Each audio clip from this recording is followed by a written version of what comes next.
farming anyway is a way of life.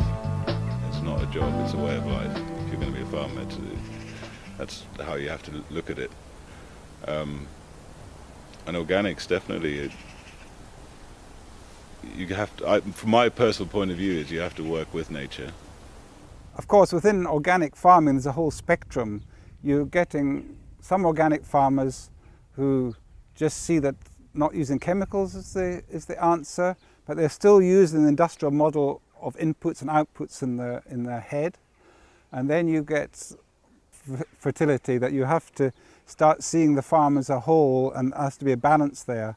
And that is one of the main principles of a biodynamic farm, that behind this concept you have that it has to be not bringing in inputs from outside, that you see that the whole farm is a kind of whole which has to be in balance, that you have to be able to produce all the feed for your animals off that farm, that they in turn will, if you have the right balance of animals, will produce enough manures of different sorts to maintain and increase the fertility on the farm. And the important in biodynamics is to have the farm as an organism, so the farm is able to produce all its own manure and able to produce its own fertility. What people do here, which is much more efficient, of course, is then to use the clover to feed it to your ruminants, to your cattle, to your sheep, to your cows, and they in return give you manure. It's very important that we all try and go as organic as possible for the health of everyone, and I think to try and reduce the amount of chemicals that we're using, because firstly, if the food is not organic, you're eating a lot of chemicals anyway, and then there's lots of chemicals used to grow that food.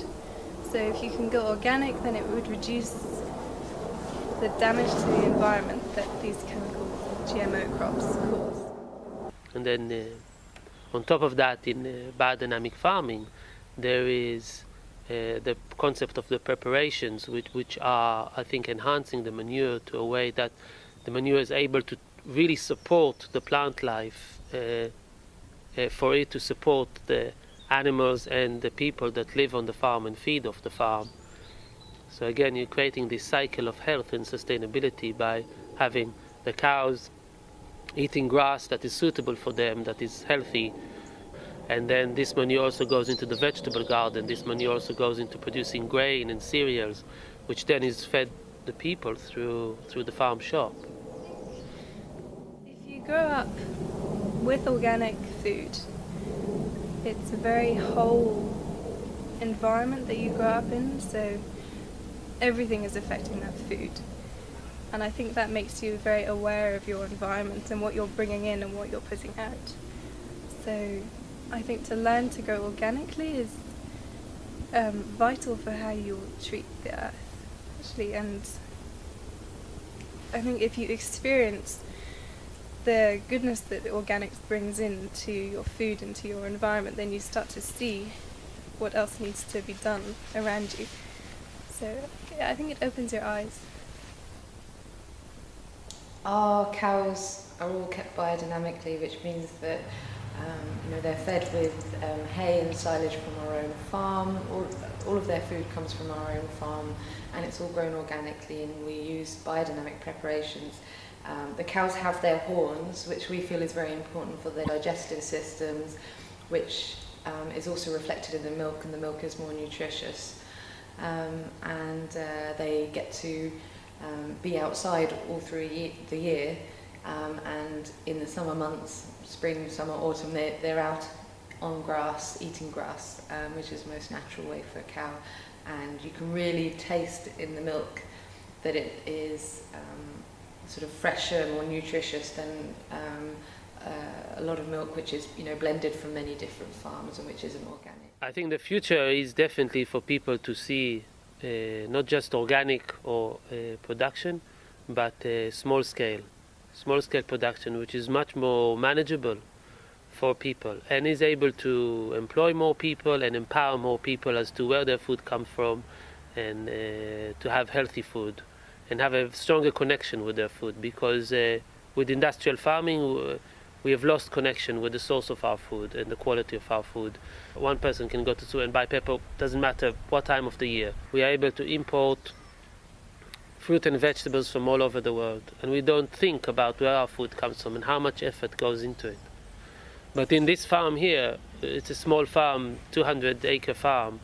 The people who are fed from this farm, the people who are in touch with this farm, get much more in touch with their food.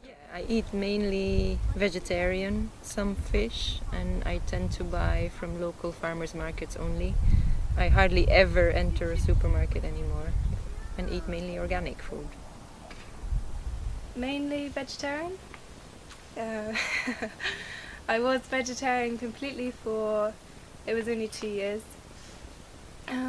But I will eat the meat from this farm or from our sister farm, Tablehurst, because it's biodynamic. I know the people looking after the animals, and I know what food they're eating and their environment that they've grown up in. So as long as I know that, I'm happy to eat the meat. I became vegetarian when I was 6, so I haven't eaten meat in a long time, and I think probably if I wasn't already vegetarian, then I would probably eat organic and biodynamic meat, but I don't really have any need for meat now, so I stay vegetarian. I was vegetarian as a child, and the whole family was vegetarian, but I only eat organic meat really, or biodynamic. Only vegetarian food and organic as well. There are methods which are available which can show that we're not just talking about minerals and pure substance, but there are forces in our food and working in nature. And one of those methods was developed by Pfeiffer when he developed the chromatography, and Dr. Kalisko as well with the crystallization method. And by using that method, you can see other than just the chemical constituents of something, but it actually shows completely different picture depending on how alive or dead it is, if there are forces in that or not. And these pictures are quite objective, and it's absolutely clear. You can take a dead soil and take a sample from that, and one which has been enlivened of that same soil with compost and biodynamic methods, and it creates a completely different picture. Each farm is a small community of friends and not only colleagues. For being interested in organic agriculture, and what the farm does here is to do with the fact that you can involve the community in it, and also when you work with biodynamic agriculture or organic agriculture, you're actually producing food that people can trust. So after I became more interested in organic food and growing my own food and cooking my own food, I got also interested in what isn't organic or the conventional and the use of GMOs. And me personally, I'm completely against using GMOs when you're cooking or eating or anywhere, because they unfortunately are everywhere. The plant is genetically modified. It's missing a vital part of the life of the plant. And when you consume that, you're also missing that vital part of life. Yeah, I personally don't believe in GMOs because of the health benefits of, well, for people and for the planet as a whole. I don't think that gene splicing is an advantage. I haven't seen proof of it getting better yields. The only potential downsides, I think, which is why I avoid it, is that it'll have an effect on us. GMO food, I think, is a limiting food source. It limits your diet, it limits the variety you can eat, and it makes you very dependent on the seed companies that produce this GMO seed. You can't save the seed, you can't grow next year from the same seed, so for me that raises questions about how good it is for you if it's not fertile enough to produce its own seed that is viable, then to eat food like that. I don't know how good that is for your body. It's got a terminator gene in it, which means that the the plant is not able to produce seeds for the next generation, how does that affect? So on a material level, on a nutrient level, maybe there is nothing there. It's the same as organic or biodynamic soya. But for me, from a quality point of view, I ask the question, how does it affect my own fertility if I'm eating food that is not able to carry its offspring, is not able to produce the next generation? Is not just only not able to, it's got a gene that is a terminator, that kills it. The risk of cross-contamination, not only from one plant to the other, but from one plant to bacteria, to other organisms, and so on and so on. It's you don't know what you're unleashing. You have no idea. But one thing is absolutely sure: whatever you do, it's completely irreversible. You will never be able to stop it again. Once it's out there, it will be out there. If it's working out in a bad way, there's no way to reverse this process. I'm very suspicious of GMOs. I have to say I always try to buy from local farms when I don't get my food from my own farm. And then I know I can trust the food. I know that I can talk to the farmers and see how it was made, and understand the attitude of the people who made it. So that's really important to me. GMOs have clearly, historically they've been associated with using pesticides. They've been associated with infertility of seeds and things like that, and exploitation of farmers. So personally I steer clear of them as much as I can, but also in the UK, as well as in a lot of countries, sometimes unless you are buying organic, it's impossible to know because they don't label that something has got GMOs in it. So that makes it very hard to always be certain. And the last thing is that now time and time again it proves that GMO doesn't work. Again, it's the question of sustainability. The fact that I sowed maybe a field of GMO corn and it's grown a good crop one year, it doesn't mean that it will grow food every year. A lot of GMO crops have proved to fail. They don't have higher yields, but they still need to have pesticides, herbicides and fungicides. And the result of it is then you get resistant strains like the super weeds, and this just becomes it just becomes an accelerating process. If you get super weeds, then you need to use more poisons, and then the weeds get stronger and stronger, and you're not really solving the problem. The problem is not really solved. While if you create a balanced ecological system and acknowledge the fact that there will be weeds, that there will be pests, that there will be diseases, but to keep it in a balanced way, I think it's much more healthier. The slightest interest in going back to growing your own food or buying from local growers, you should try and do it, because to me that is the future, basically. When you live in a city and you live just with technology all around you, where life is so fast-paced, you actually gradually completely lose your identity, and you completely lose a sense of what life really is about. So for me, the journey of returning back to nature and to working with the soil and with plants every day has just been an amazing journey. Like, I have had so many moments in the last year or a year and a half where I felt so content and so connected, and where I've really been able to feel joy, just being with color, with sounds of nature. There's so much more than just nutrition that you get from living on the land and working with the land every day. So if you have a chance, then I would say try and leave that bubble where you're completely blinded and numbed by technology, and just try and go back to nature wherever you can find it, really. I think it's the only way forward. Small scale growing. A lot of small farms that are able to grow and specialize in certain things, but grow also a wide variety of fruit and vegetables. It's also fun, It is. I wouldn't choose it if it wasn't.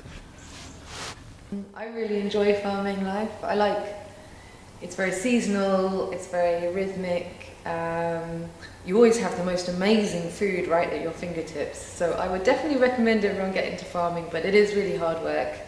And obviously if you're doing farming, then do organic farming because it's so much more rewarding. So if you are a young person living in a city and you have a desire to find out what it's all about, you just need to go onto websites like the WOOF websites or HelpX, or there are so many resources on the internet now that can allow you to go and stay on organic farms in your own country even. You don't have to travel around the world, but that you can go and stay at places like that and get an experience volunteering for a few months or even for a few weeks.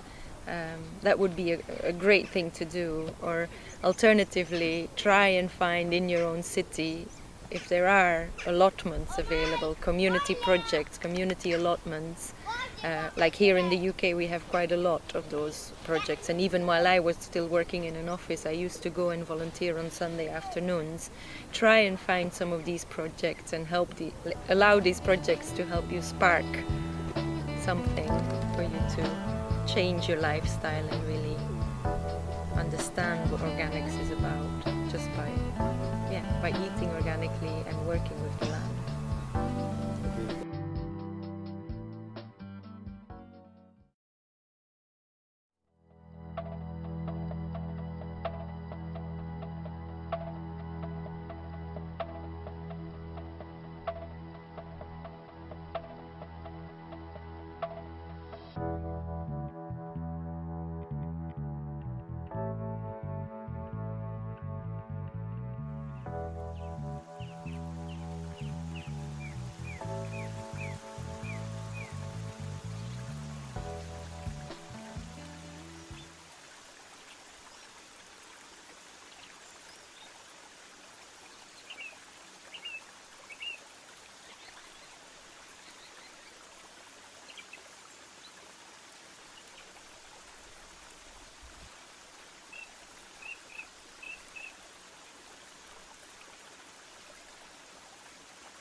Hi, this is Bart from the NoPod project at nopod.org. Today we're here at Round Earth Organic Farms with Adam Silverstein. Hi, Adam. Hi, Bart. And Adam's going to take us on a tour of his organic farm and teach us some of the tricks that he uses to grow crops without pesticides or fertilizers. Now, most people, when they keep chickens, they may not even have a chicken coop. But if you do build a chicken coop, you can build a roosting pit and you'll get all the manure. Ah, very cool. So Ours is kind of fancy, but it doesn't have to be this fancy. Okay. It could be a lot simpler.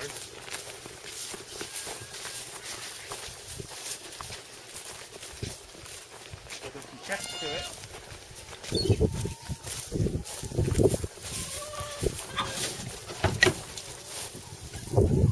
So there's the roosting pit in there. You can see all the manure that's accumulating there. And that is great fertilizer. So basically, if you look around in this room, that is the only spot the chickens have to sit. Even, well, other than the nesting boxes. But if you look like above the nesting boxes, how we did that slope over there, that's so they can't sit up there. Oh, I see. So they really spend all their time when they're in here sitting over there. Okay. And that's why all the manure accumulates over there.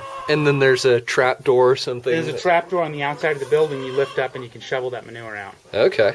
How long does it take to collect that much? I mean, that's like a year. That's a year, Okay. basically, of manure. It depends on how many chickens you have. But supposedly they're like 70 to 80% or more of their manure is being dropped right there. Okay. But And that manure is pretty concentrated. very concentrated, hot fertilizer. You probably want to let it sit for a while or compost it before you used it. Okay. Um, And but say you composted that for a year, how much coverage would you get out of that much fertilizer? Well, I mean, usually when I'm spreading it, I'm just spreading like a 1/4 inch, on the surface of the soil, or 500 pounds per acre. Okay. Is a ratio, but you don't really use a whole lot of it. So it goes away. It goes a long way. Let's go around back here and see our trap door. Yeah, see the trap door. Okay. Bulging. Look. Yep. Nice. Looks like there's supposed to be another one.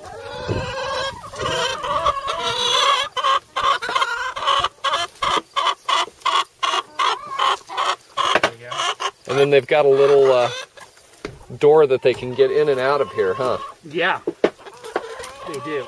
They've got their own little run that they can use. And then they probably can't get over the 4-foot fence out here.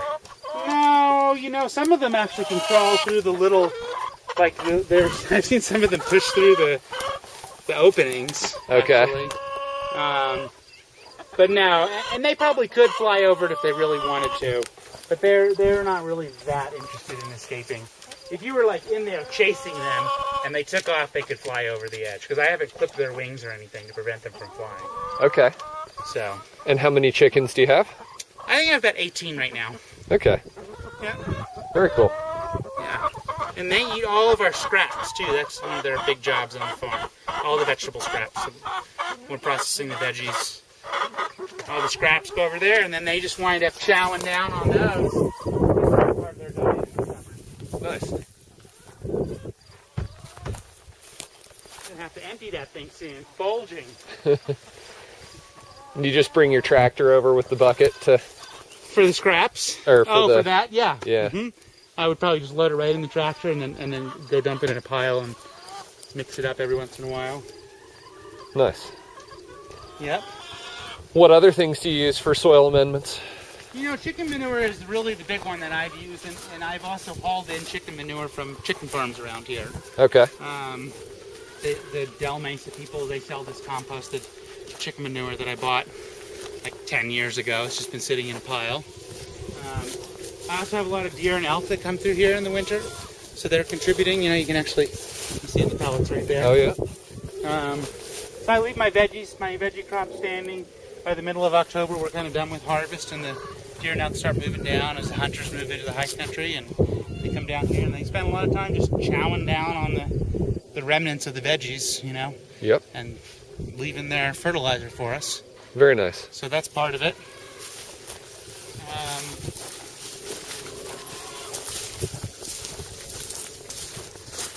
And then I'm kind of a big believer in just sort of taking care of your soils.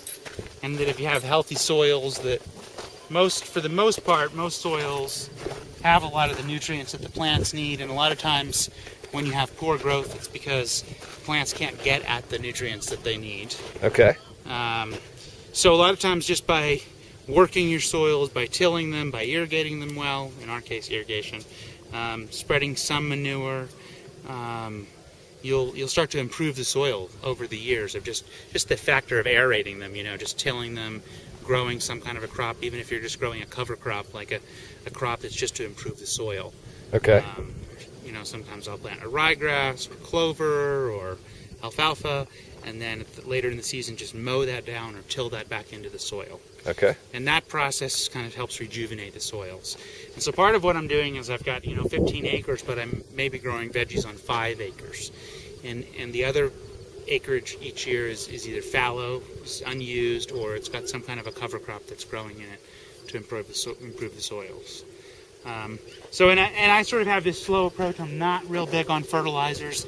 I kind of feel like the chemical fertilizers tend to pump things up. They increase the amount of water that the plants uptake and the crop gets bigger, but I don't think it necessarily makes it taste better. And I don't think that if you're not in a hurry, then you get the same kind of yields without the chemical fertilizers. It just takes maybe a little bit longer for the plants to reach maturity. But I think they're healthier. I think sometimes if your plants are growing too fast, they're weak.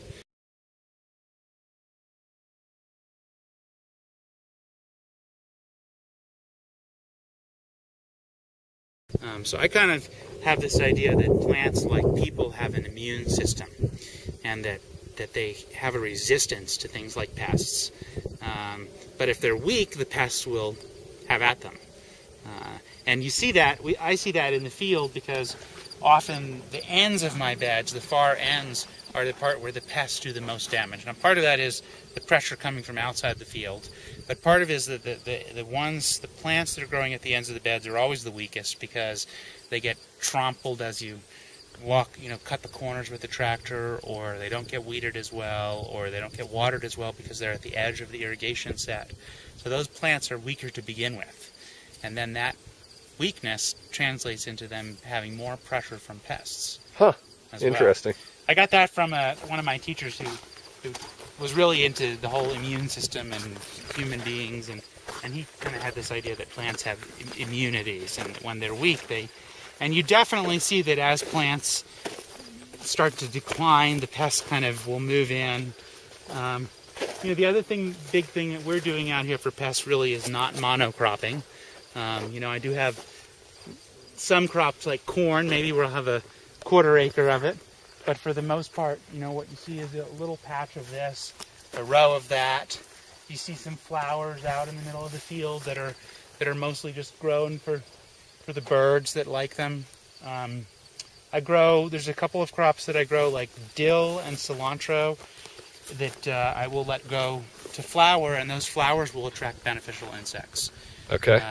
But the big thing about having the diversity is just that you're reducing the habitat for the bad insects, for your pests. So if you have 10 acres of corn, and then you have a pest that likes corn, they're just going to flourish in there and go crazy in your corn.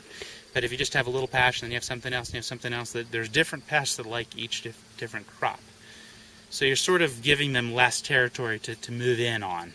And at least in our climate, a lot of the pests actually, they immigrate in each year. They don't overwinter here. So each year they have to come find you. And if you've just got a little bit of this and a little bit of that, it's harder for them to find you. Very nice. Yeah. And then, of course, you're putting yourself at less risk in terms of failure. If you have one crop that fails out of 25 crops that you're growing, it's not as much of a problem as if you're just growing 2 crops and you lose one of them. So that's another way that diversity helps. So it sounds like diversity is a big part of your strategy all the way around. It is, and also for nutrients, for pests, for diseases, soil diseases. So diversity also plays into rotation, where you're not growing the same crop in the same land over and over again each year. And when you grow the same crop in the same soils, you run into 2 problems. One is the crop uses the same nutrients, and it needs the same fertilizers each year, so it's going to keep sucking that out of the soil. And the second thing is the diseases do overwinter in our soil. So if you get some kind of a fungus disease that's affecting your tomatoes, and then you keep planting tomatoes in that same soil, you're going to have that same disease. So in that case, we're trying to rotate different plants, and we're talking about the different plant families. So tomatoes, peppers, eggplants, and potatoes are all in the same plant family. So they're in the Solanaceae family, and they will all, because they're in the same family, that means they're going to have the same nutrients that they need and draw from the soil. They're going to have the same pests. They're going to have the same diseases. So for that reason, those crops, I would never plant them in the same spot in the following year, the subsequent year. That makes sense. If I had eggplants in a spot the following year, none of those crops could go in. And there's really only like 5 families of food that we grow for almost all of our food, for the vegetables anyway. There's, the solanaceae, which I just mentioned. There's the curcubits, which is like cauliflower, I'm sorry, cucumber, squash, winter squash. Those are all curcubits, pumpkins. There's different subspecies, but they're all related. They all have the same pests, same diseases, same nutrient needs. Then there's the cruciferaceae, which is like or brassicas, they're called. Broccoli, cauliflower, kale, cabbage. All those are in that same family. Let's see. What other vegetable crops are there? There's the alliums, which is like the onions, the garlic, shallots, leeks, all those other oniony things. Stronger smelling root crops. Yeah, that was 3 plant families. I'm probably forgetting. Okay, so the lettuces are all in one plant family, but I can't remember what the name of that family is. I'll have to go look. I've got a book that's a little more of a guide that would give us like all the information. But the idea is that each, there really aren't that many different plant families that we have. I think it's just 5 that we grow vegetables in. And that each one of those plant families, as you get to know them as a farmer, they really are very similar. Broccoli grows very similar to cauliflower.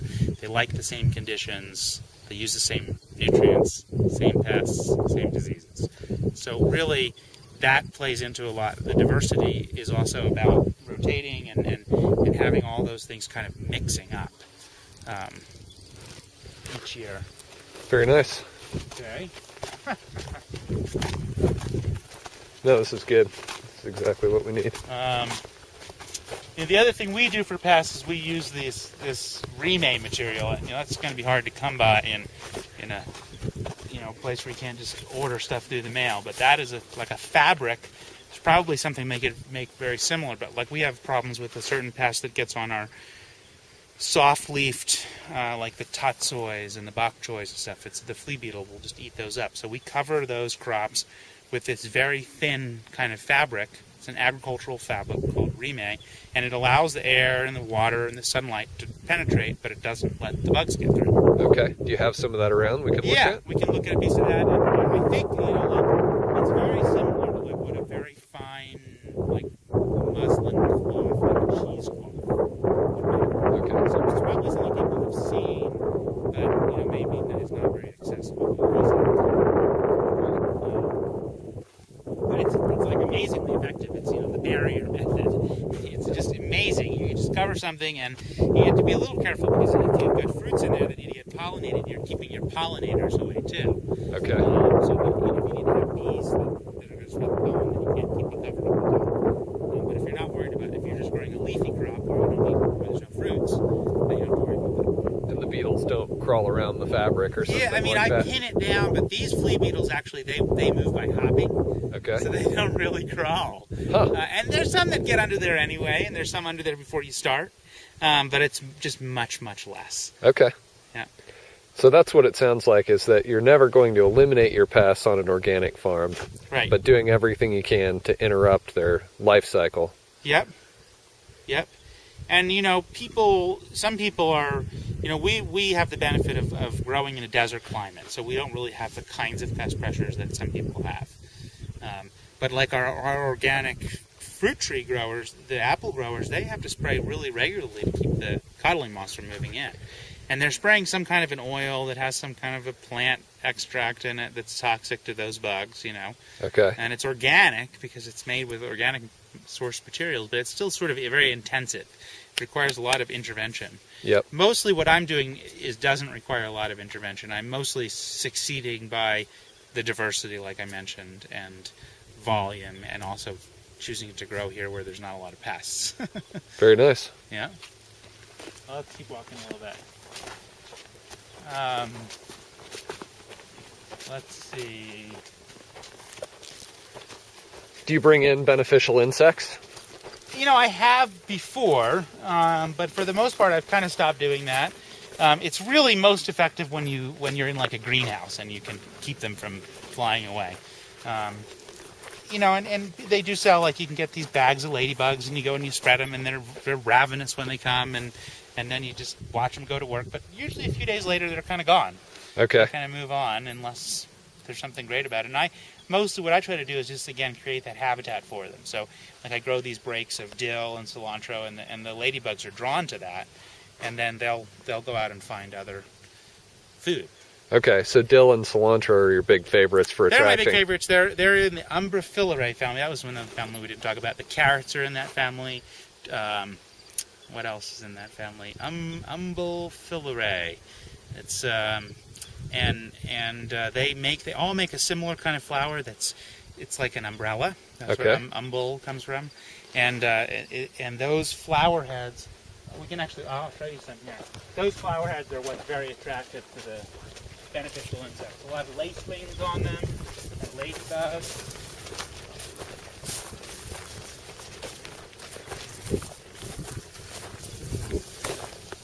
That's dill. Okay. And that's the classic umbel family. So there's quite a few plants that have that same shaped. Sometimes they're white, sometimes they're yellow, but they always have that kind of open up in a big head like that. These are potatoes here. Okay. And do you plant the dill in with other crops directly? No, it's usually on its own, but what happens is it goes to seed every year. Okay. So every year it kind of just comes up wherever it, and if I don't weed it out, then it's there. Okay. In this case, I specifically left this. I mowed over the tops of most of this potatoes to knock the weeds down, but I didn't mow this because I knew people would want dill for their pickling projects. I see. So, and it was like the only dill I had left in the field. Ah, nice. That worked out. There's some more, but these were some big heads at the time.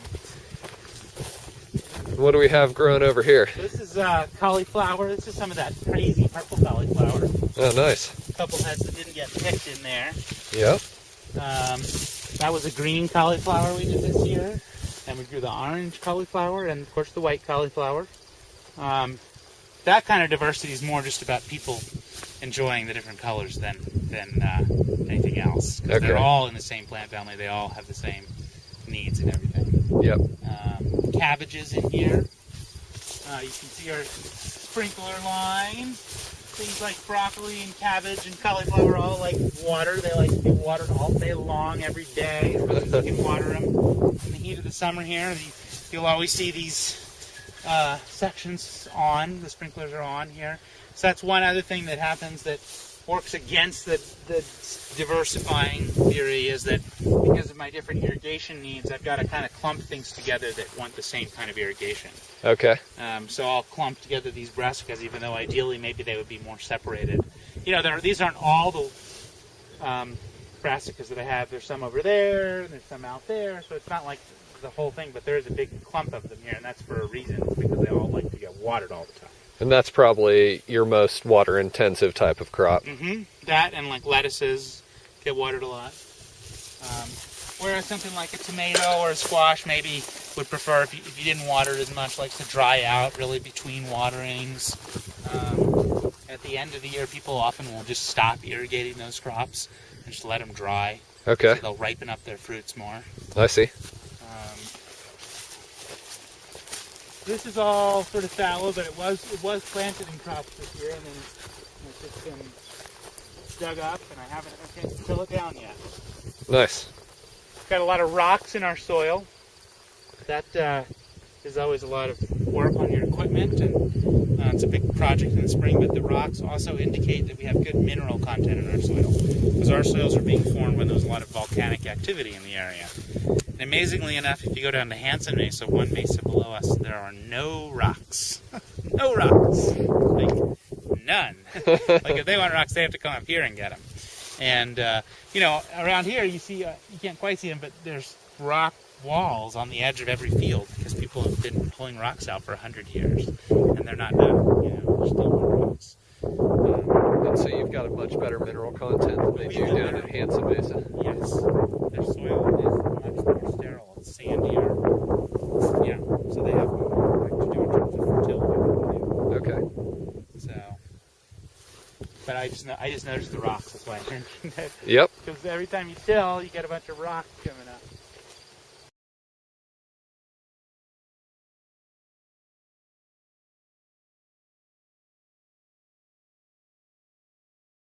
The conditions change. You can have things come up that weren't growing there before just because you've changed the conditions. So over like several years of farming, you'll start to see different types of weeds that you didn't have before, just because they're sort of proliferating in your soil. Okay, and what types of things do you do to deal with weeds?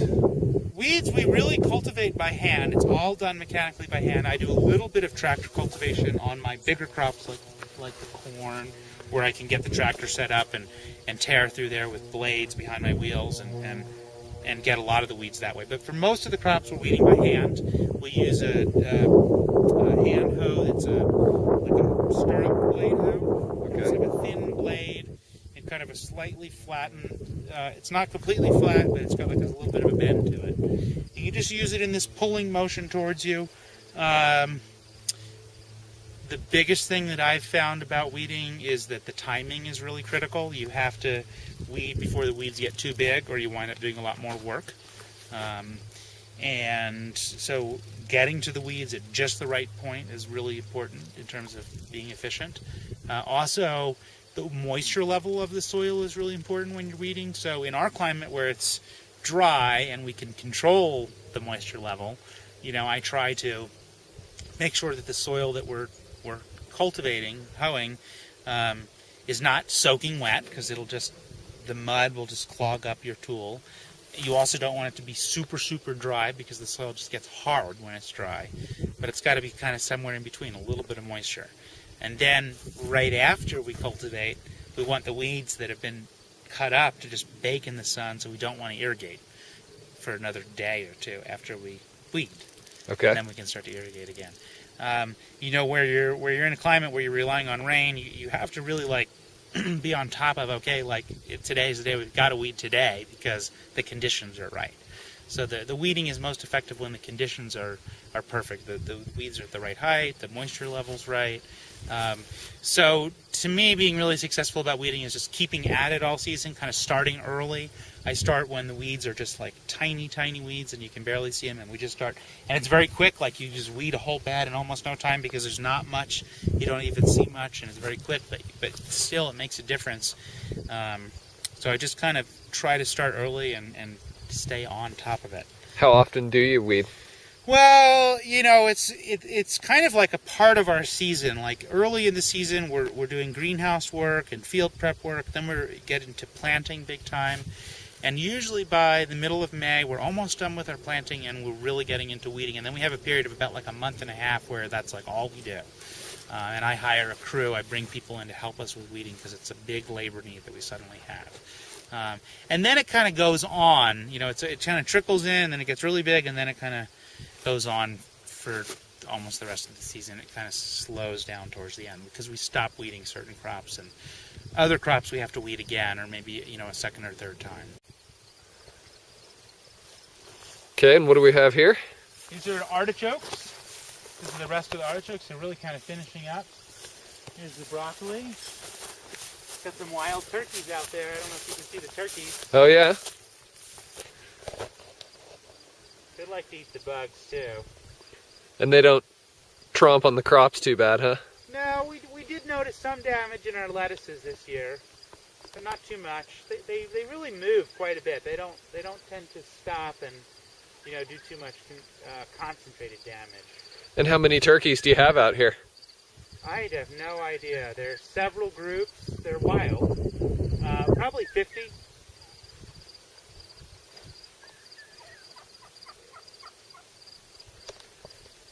Are there any artichokes? Oh yeah, here are a couple on the plant. You can see the ladybugs all over them. Yeah, was I telling you about that? This is what you see here is really cool. You get the ladybugs that are eating the aphids.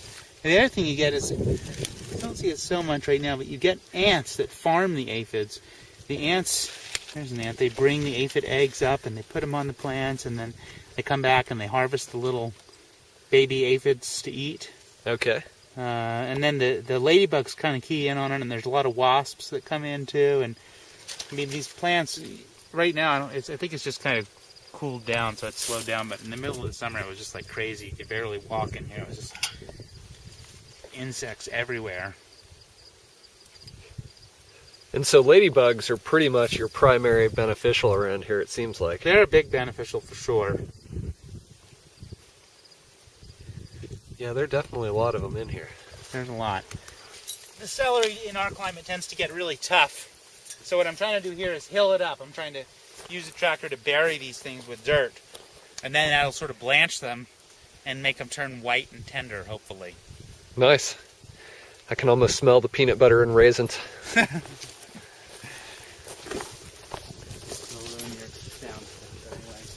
Alright, we're almost at the end here.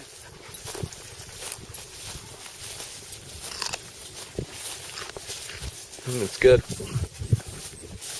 Talk a little bit about drip tape.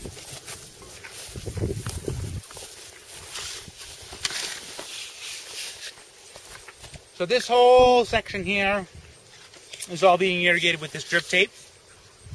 And this is like the most efficient way to irrigate.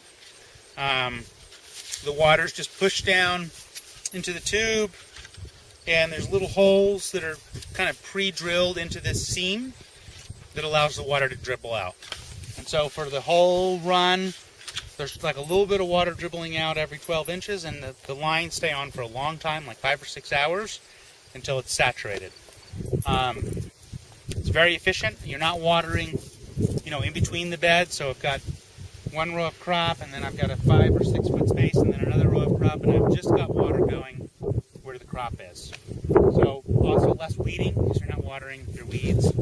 And also a lot of these crops, they don't really like the overhead water as much. They don't like to be watered on their leaves. So anyway, that's drip tape. Irrigation is just a huge thing out here in the desert. So I don't know, it just probably doesn't apply to other places where it rains all the time. But for us, that's a big technological innovation. And so you've got some main pipes, and then you keep branching down, and the drip tape's obviously at the end of the whole chain. Yeah. Yeah, we have a really big 4-inch main pipe that's buried. And then that comes up into these risers every 40 feet. And then on these risers, I can either go with a sprinkler line, where I'll have a sprinkler head every 30 feet, or I can go into a PVC pipe and then go into the drip tapes. Okay, so it goes to PVC up at the other end there? No, the PVC would be down. I could just like this here. Okay. I can, I'll tell you. This would be for drip instead of for I see. sprinklers. Gotcha. And then from the PVC it goes into that drip tape. Okay.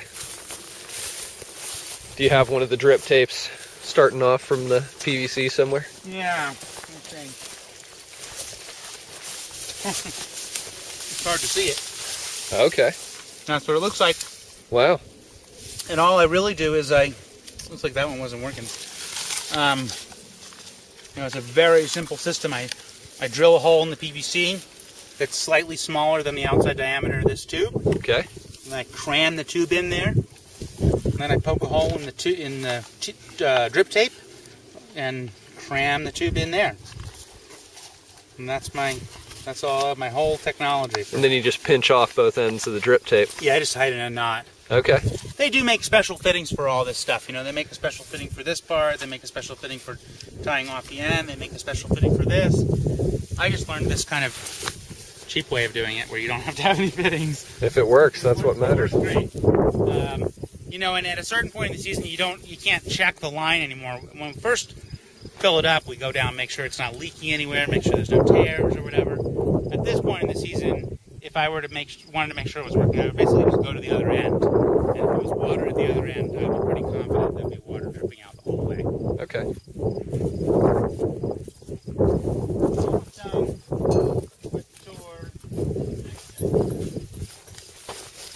Sweet corn, very productive. Everyone here loves to eat sweet corn. Would also make great silage crop for a cow. You know, the cow would eat the whole thing. And I know that most types of sweet corn for modern farming have been bred so that there's only one ear per stalk of corn. That's probably true.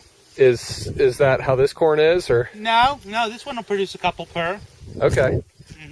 And what variety of corn is this? Do you know? This one's called Delectable. Okay. And it is a hybrid, but it's not like genetically modified. It's just a cross between two types. Carrots. Oh yeah. Sunflowers. The sunflowers are really just for selling for cut flowers. I've got a nice fall crop of carrots here.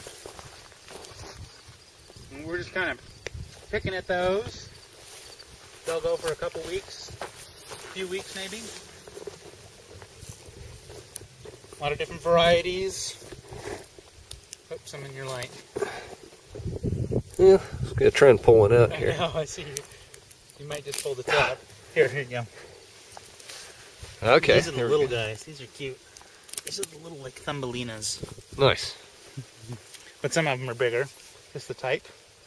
Do you have different varieties in here? Yeah, a lot of different varieties. So, here's my little label. It'll say what the varieties are. Atlas, Danvers, and Nantes. Those are the 3 varieties in this bed. Okay. So each bed's got different varieties. Here's the yellow sun here. Oh, pretty. Oh, come on. I need to water, and then they'll come out a little easier. Sometimes we have to bring the pitchfork out, actually, to get these guys out. Nice. Depends on the variety. There you go. Yeah, look at that. That's a healthy looking carrot. Lots of carrots still to be picked. There's some basil and scallions. Okay. There's the rest of the beans. Those were highly productive, and we had to just stop picking them because we just kind of ran out of labor. So these are onions. You were showing us one of the onions you just picked here. Yep. It's a And Walla I was Walla. saying that I plant them from little onion transplants. So someone else grows them from seed. They probably start them in the fall. They overwinter them, and then when I buy them in the spring for transplanting, they're just tiny little onion shoots. Nice. And this was like 2,000. Okay. And what is this? Maybe 1/8 of an acre or something like that? No, not even. No, it would be about 24 beds per acre, and it was just 2 beds, so like 1/12 of an acre. Okay. Yeah. It's that easy. Here we've got a bunch of lettuce. Is there anything tricky about the lettuce? Well, in our climate, to keep the lettuce tender through the summer, I plant it over and over and over again. Okay. That's the big secret, is just always having a fresh crop. So I have a lot of land here, so I till up a new section and plant a new section of salad about every week in the summer. Okay. Maybe 2 weeks go by at the longest. That's a good trick. And then we'll harvest the lettuce, and then when it's starting to get a little bit too big, we're already ready to move on to the next patch. Okay. And so your greenhouse is mainly for starting stuff? Well, we've got a few. We've got one greenhouse that's heated, and we'll fire that up in the end of February, beginning of March, and that's for growing our long season crops like tomatoes and peppers and eggplants that need a really long growing season, so we have to start those really early. Okay. Then this hoop house and then that hoop house out in the field there are both kind of designed for providing extra heat during the growing season. So certain crops in our climate, such as melons, do not really ripen up very well because it's so cool here in the evenings. Okay. So by having that plastic layer, even though it's open at the end and open on the sides, it will retain a huge amount of heat. Plus, of course, it's much hotter in there during the day.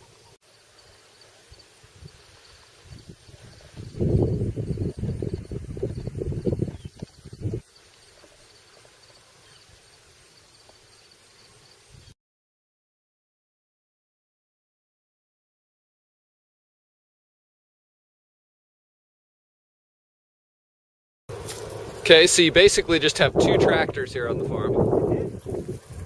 This is a big tractor, full tilling and a little bit of the cultivating, like I said. And this one is the little cultivating tractor. It's a 1949 Alice Chalmers Model G. Got the engine in the back, Okay. which is a nice feature so that you can see your crops when you're sitting looking at your crops. In the front, we've got these gooseneck sweep blades, and these are set up to weed the 3 rows that we grow in our beds.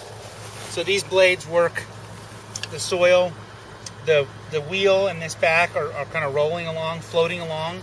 Okay. These brackets allow the blades to move up and down. I see. And then this is cutting into the soil. So the idea is this is just below the surface of the soil. This area here is being left untouched in between those 2 blades. But this is being cultivated, this is being cultivated. And so there's 3 lines that are left, 3 parallel lines, and those are where the crops are. Nice. So those 3 lines would line up with these 3 markers. So when we're planting, I will mark the fields with these, and that'll give us 3 furrows.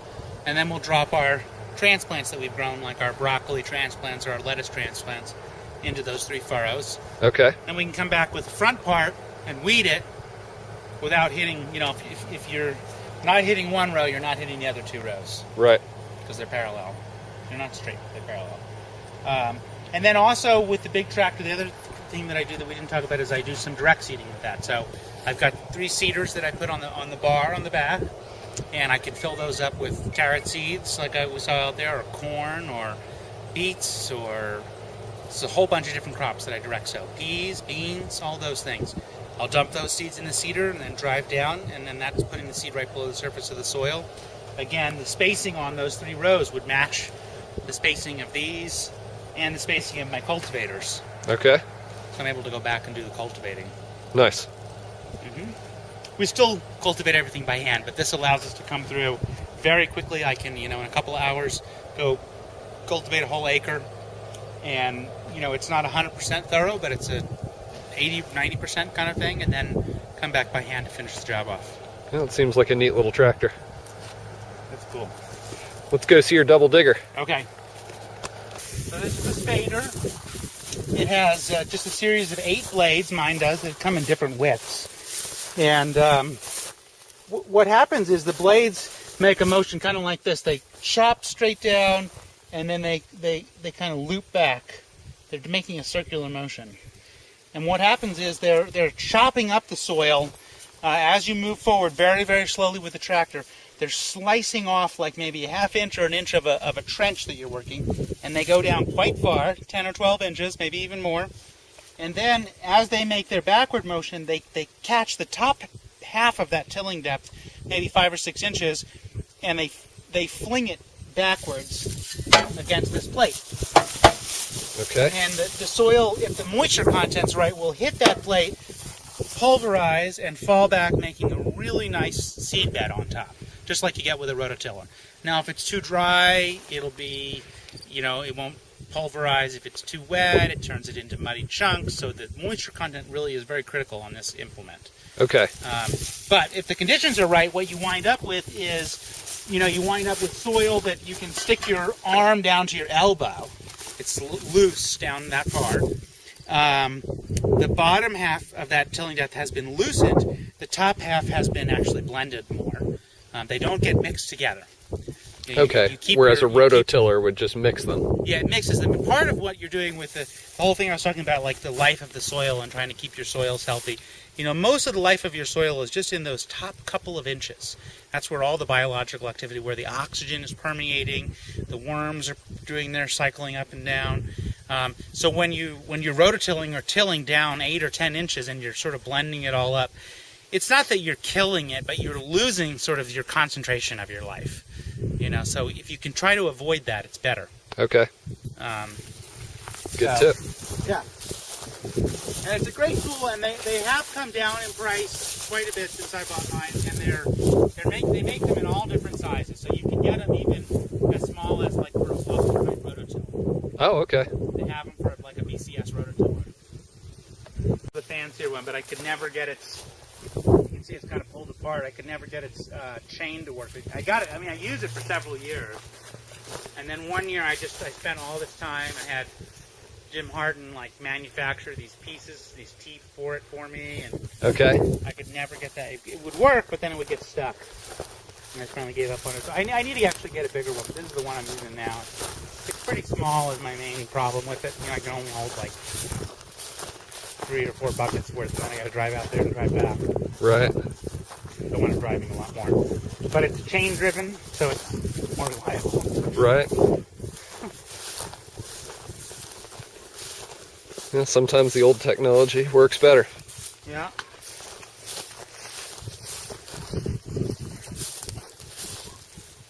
And then does something, I guess, oh, okay, on the bottom of the bed there, that all moves and moves it to the That whole back. thing moves back, yeah, there's like a, as the chain runs, there's like a beater arm somewhere that pushes this big wheel around.